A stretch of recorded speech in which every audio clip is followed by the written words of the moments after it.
ఓం గం గణపతయే నమః.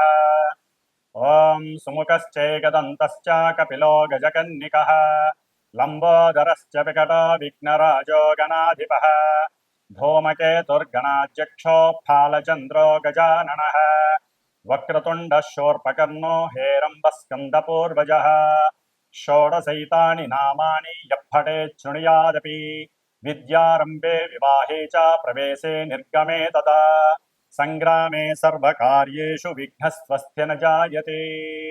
ओम श्री महागणाधिपतये नमो नमः। हरि ओम। फलाशपुष्पशङ्काशं तारकाग्रहमस्तकं रौद्रं रौद्रात्मकं घोरं तं केतुं प्रणमाम्यहम्। ఓం కం కేతవే నమః. ప్రేక్షకులందరికీ కూడా మరి ఇప్పుడు కాలమానంలో అంతరిక్షంలో మార్చి 30వ తేదీన ప్రారంభమైనటువంటి శని యొక్క రాశి మార్పు ద్వారా మే 14వ తారీఖున గురువు రాశి మారడం మిథున రాశిలోకి, ఆ తదుపరి మే 18వ తేదీన ఈ గ్రహాలన్నిటినీ కూడా తన యొక్క వశీకరణంలో ఉంచుకునేటటువంటి, తన యొక్క ఛాయలో ఉంచుకునేటటువంటి ఛాయాగ్రహాలు రెండు ఉన్నాయి మనకి.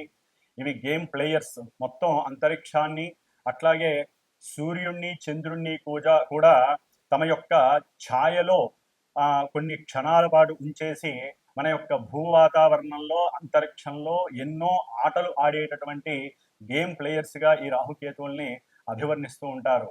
కాబట్టి అట్లాగే మే 18వ తేదీన రాహుగ్రహము కుంభరాశిలోకి తన యొక్క ప్రవేశాన్ని పూర్వాభాద్ర నక్షత్రంలో ప్రవేశించి స్టార్ జరుపుతుండగా, మరి ఆయనకి ఎదురుకుండా 180 డిగ్రీల దూరంలో ఈ యొక్క కేతువు అనేటటువంటి ఒక గ్రహము, మృత్యుగ్రహము, మరి సింహరాశిలోకి సూర్యుడి యొక్క నక్షత్రమైనటువంటి ఉత్తర ఫల్గుని నక్షత్రంలో చార జరుగుతోంది. అంటే రాశి మార్పు జరుగుతోంది. కన్యా రాశిలోంచి సింహరాశిలోకి మార్పు జరుగుతోంది.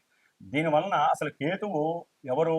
కేతువు ఒక మృత్యుదేవత. అంటే బ్రహ్మగారు ఒకనొక సమయంలో తను ఒక మృత్యువు అనేటటువంటి ఒక ఆవిడికి సృష్టి చేశాడు. అయితే ఎందుకని చేశాడు ఆ మృత్యువు అనేటటువంటి ఆవిడని అంటే, మరి భూమి మీద ఎంతో మంది కర్మానుసారం పుడుతూ ఉంటారు. ఎన్నో జీవులు, అది మానవుడు కావచ్చు, జీవులు కావచ్చు.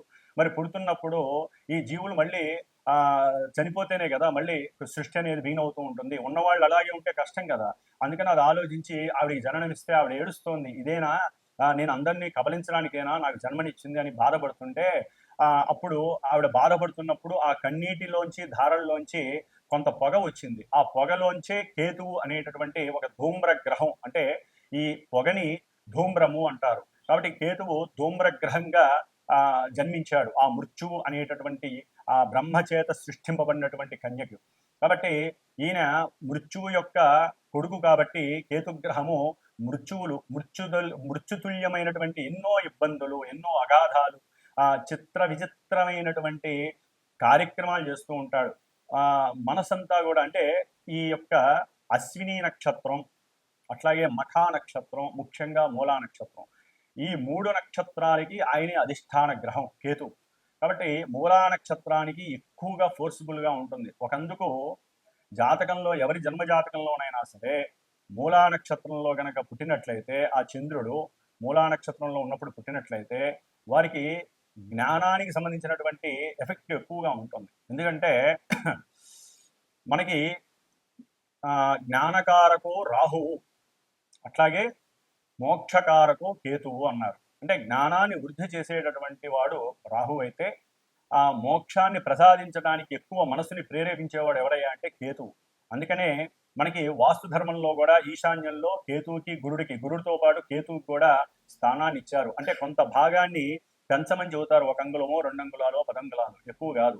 అంటే అది దైవానికి సంబంధించినటువంటి స్థానంగా భావిస్తారు. కాబట్టి ఈ కేతువు విష్ణు అంశ.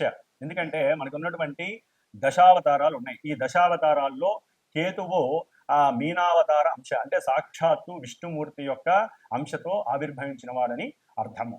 కాబట్టి మనకి జాతక చక్రంలో ముహూర్త భాగంలో కానీ నిత్యము కానీ మనకి ప్రతిరోజు రాహుకాలము అని ఉంటుంది. అంటే రాహుకాలము ప్రాంతీయ భావాలను బట్టి మనకి ఉంటూ ఉంటుంది. తమిళనాడులో ఎక్కువగా ఉపయోగిస్తూ ఉంటారు. కానీ కేతుకాలము అని కూడా ఉంటుంది. అంటే కేతుకాలం ఎక్కడా చూడలేదు కదండి, రాహుకాలం విన్నాం కానీ అని మీరు అనుకోవచ్చు. కేతుకాలము అంటే మనకి పంచాంగంలో యమగండ కాలము అంటారు. మరి మృత్యు అంటే యముడే కదండి. కాబట్టి వీళ్ళందరికీ రిలేషన్స్ ఉన్నాయి, సత్సంబంధాలు ఉన్నాయి. వీళ్ళందరికీ కూడా మృత్యుదేవతకు కానీ, కేతువుకి కానీ, యముడికి కానీ, శనికి కానీ అందరికీ కూడా వీళ్ళందరూ కూడా మనుషుల్ని మింగేసేటటువంటి తత్వం ఉన్నటువంటి వాళ్ళు. కాబట్టి ఈ యొక్క కేతుకాలం అంటే యమగండ కాలము అంటారు. ఈ యమగండ కాలంలో సాధ్యమైనంత వరకు పనులేమి ప్రారంభం చేయకూడదని శాస్త్రవచనం.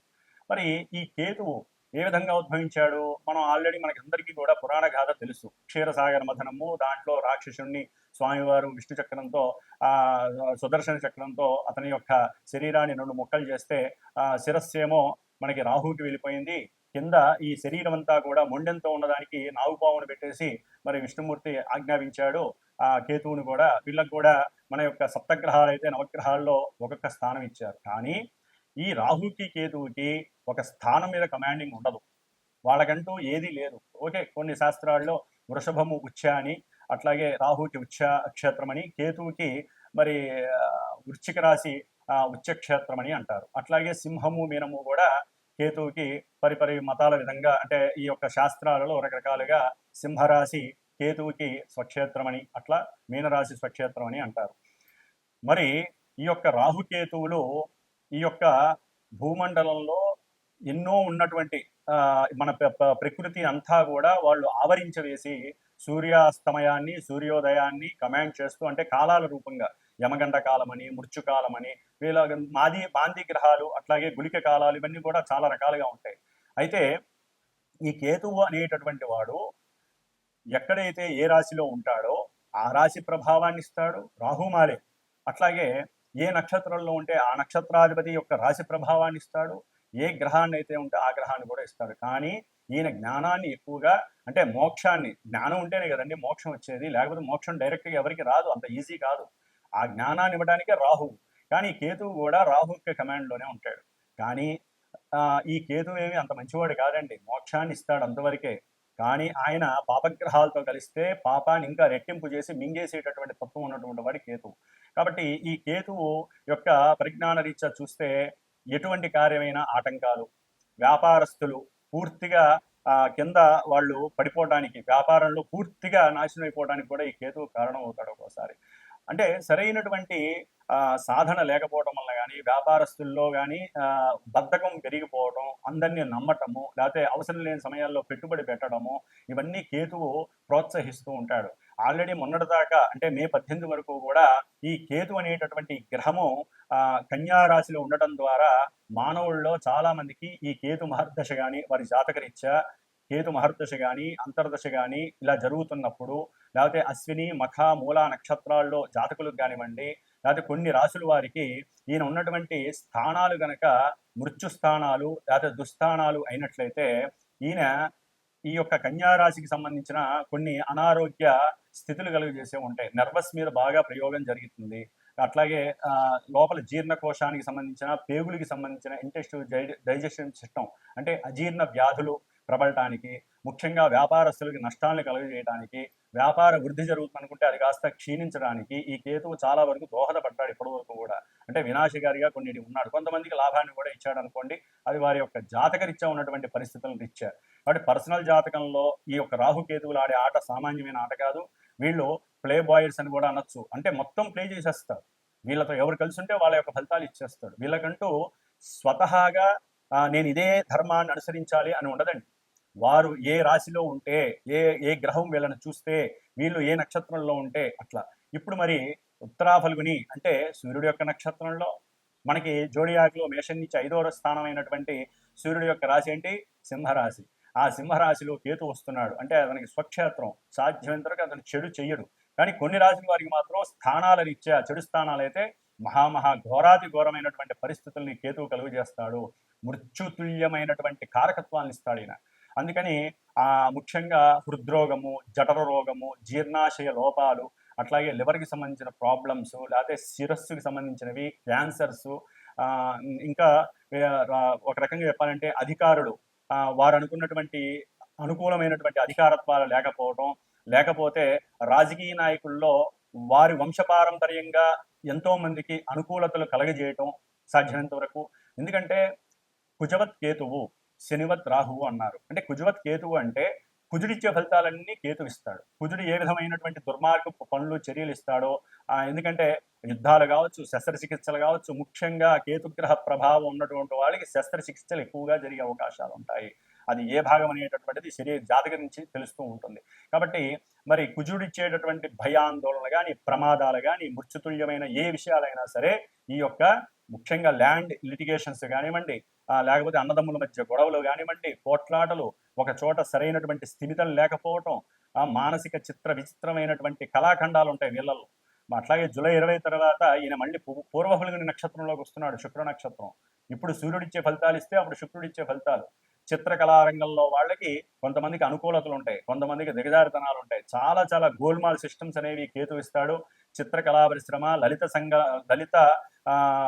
లలిత కళలు ఉంటాయి మనకి. ఆ లలిత కళల్లో ఏదైతే ఉన్నాయో వాటన్నిటి మీద కేతు యొక్క ప్రభావం ఉంటుంది. సెన్సెక్స్, ముఖ్యంగా షేర్స్ అండ్ సెన్సెక్స్ దేశకాలమాన పరిస్థితుల్లో ఇవి చాలా ఎక్కువగా ఈయన యొక్క కేతు యొక్క ప్రభావం ఉంటుంది. అట్లాగే భార్యాభర్తల మధ్య అన్యోన్యతకు కూడా కేతు యొక్క ప్రభావం ఉంటుంది. ముఖ్యంగా కేతువుకి సంతానానికి సంబంధం ఉంది. ఎందుకంటే కాలసర్ప దోషంలో కేతు యొక్క పాత్ర అచంచలమైనటువంటిది, అనిర్వచనమైనటువంటిది. కాబట్టి సంతానం లేనటువంటి వాళ్ళు ఎంతో మంది గణపతిని ఆరాధించుకోవాలి, సుబ్రహ్మణ్యేశ్వర స్వామిని ఆరాధించుకోవాలి. అన్నిటికన్నా ముఖ్యంగా కేతుగ్రహ ప్రభావం ఉన్నవాళ్ళు కేతు యొక్క జపాలని, దానాలని, ముఖ్యంగా హోమాలని చేయించుకోవాలి. గణపతికి సంబంధించిన గకార అష్టోత్తరం కావచ్చు, గరికతో కావచ్చు, దర్భతో కావచ్చు హోమాలు చేయించాలి. సంతానపరంగా కానీ, విద్యాపరంగా కానీ, బుద్ధి పెరగినటువంటి వాళ్ళు కానివ్వండి, నర్వస్ సిస్టమ్ ఆపరేట్ కానటువంటి వాళ్ళు కానివ్వండి, పక్షవాతం వచ్చిన వాళ్ళు కానివ్వండి, ఒకటి కాదండి, చిత్ర విచిత్రంగా ఉంటాయి కేతు ఇచ్చేటటువంటి పరిస్థితులు. వీళ్ళందరూ కూడా గణపతిని ఎక్కువగా ఆరాధించండి. కేతుగ్రహ ప్రభావం వలన, దానివలన బుద్ధి వికాసము, కూర్చుంటే పూజ చేయాలనేటువంటి తాపత్రయం పెరుగుతుంది. మోక్ష మార్గానికి మీకు మీరే ఆ దైవాన్ని ఎక్కువగా నమ్ముకోవాలి. కాబట్టి కేతువు సింహరాశిలో ఉండటం చాలా చాలా విశేషప్రదం, కొన్ని రాశుల వారికి తప్ప.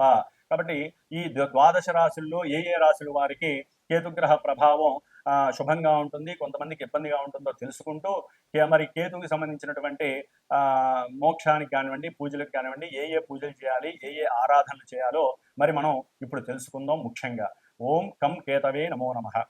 ఇప్పుడు మనం వృశ్చిక రాశి వారికి మే 18వ తేదీ నుండి కేతుగ్రహము 10వ రాశి అయినటువంటి సింహరాశిలోకి రావటం వలన చక్కగా వీరికంటూ ప్రభుత్వ ఉద్యోగాలు, ప్రభుత్వ రంగ సంస్థల్లో కానీ, పెద్ద పెద్ద పారిశ్రామికవేత్తలకు కానీ, రాజకీయ పరంగా కానీ ఉన్నతమైనటువంటి కీర్తి ప్రతిష్టలు, హోదా, అధికారము అన్నీ చక్కగా దొరకడానికి అవకాశాలు ఉన్నాయి. అయితే వీరు కొంత ఎవరైతే ఈ యొక్క అధికారంలో అంటే రాజకీయ రంగాలలో ఉన్నటువంటి వారు ఎవరైనా సరే మూర్ఖత్వాన్ని, పట్టిన కుందేలికి మూడే కాళ్ళు అనేటటువంటి మానసిక ధోరణిని తగ్గించుకోవాలి. అంటే నా తర్వాత నాకు సంబంధించిన వాళ్ళే ఈ యొక్క రాజకీయంలో ఉండాలి, అధికారం చేపట్టాలి అనేటటువంటి ఆలోచన మార్చుకోకపోతే అది మీ దాకా ఇబ్బంది పడే అవకాశం కూడా ఉంటుంది. ఎందుకంటే మీ మీద ఆల్రెడీ అంతరంగికంగా రాజకీయ నాయకులకి క్షోభ ఉంటుంది. ఎంతోమంది పోలీసులు, లేకపోతే ఈ పోలీస్ వ్యవస్థల్లో వాళ్ళు కానీ, మిగతా వాళ్ళు ఎవరైనా సరే ఆంతరంగికంగా సిఐడి వాళ్ళు కానీ మీ మీద కన్నేసి ఉండేటటువంటి పరిస్థితి ఉంటుంది. ఏమాత్రం మీరు కొంచెం ఆలోచన నశించి మాట్లాడినా, మీ పరధ్యాసతో ఉన్నా కూడా అవన్నీ కూడా కేతుగణం అనేటటువంటిది మిమ్మల్ని కాటేసే అవకాశం ఉంటుంది. అట్లాగే ముఖ్యంగా ఉద్యోగరీత్యా చాలామంది చాలా కష్టపడుతూ ఎప్పుడు ఉద్యోగం వస్తుందో తెలియదు, ఆల్రెడీ ఉద్యోగం మీద బెంచ్ మీద ఉన్నవాళ్ళు అర్థం కాదు వాళ్ళ పరిస్థితి, అసలు ఉద్యోగం ఉంటుందో ఊడుతుందో అనేటటువంటి భయపడే వాళ్ళు కూడా వృశ్చిక రాశి వాళ్ళు చాలామంది ఉన్నారు. వాళ్ళందరూ కూడా సాధ్యమైనంత వరకు రోజు ఇంత వెండి గిన్నె కానీ, గ్లాసు కానీ, చిన్న పాత్రలో కొంచెం తేనెని వేసుకొని చక్కగా ఇట్లా పట్టుకొని గణపతి మంత్రాన్ని కానీ, గణపతి అష్టోత్తరాన్ని కానీ చదివి స్వామివారికి నివేదన చేసి ఆ యొక్క తేనెని లైట్గా కొంచెమే రోజు కూడా మీరు స్వీకరించండి. అంటే గణపతికి నైవేద్యం పెట్టి స్వీకరించండి, అప్పుడు మంచి జరుగుతుంది. అట్లాగే ఎవరైతే స్త్రీలు ఉంటారో పీరియాడిక్ ప్రాబ్లమ్స్ అంటే రజో దోషాలు అని ఉంటాయి వాళ్ళకి, వాళ్ళు ప్రతి నెల కూడా వారికి కలిగేటటువంటి ఆ రజో ఇబ్బందులు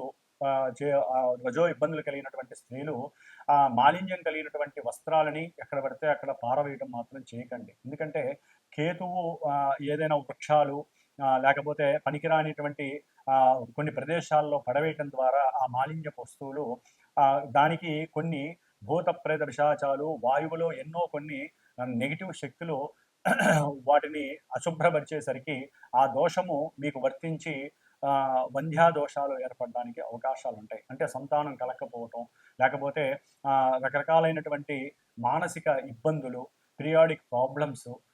ఎందుకంటే వృశ్చిక రాశి అనేటటువంటిది కుజగ్రహానికి సంబంధించింది. కేతువు కుజుడిచ్చే ఫలితాలు ఇస్తాడు.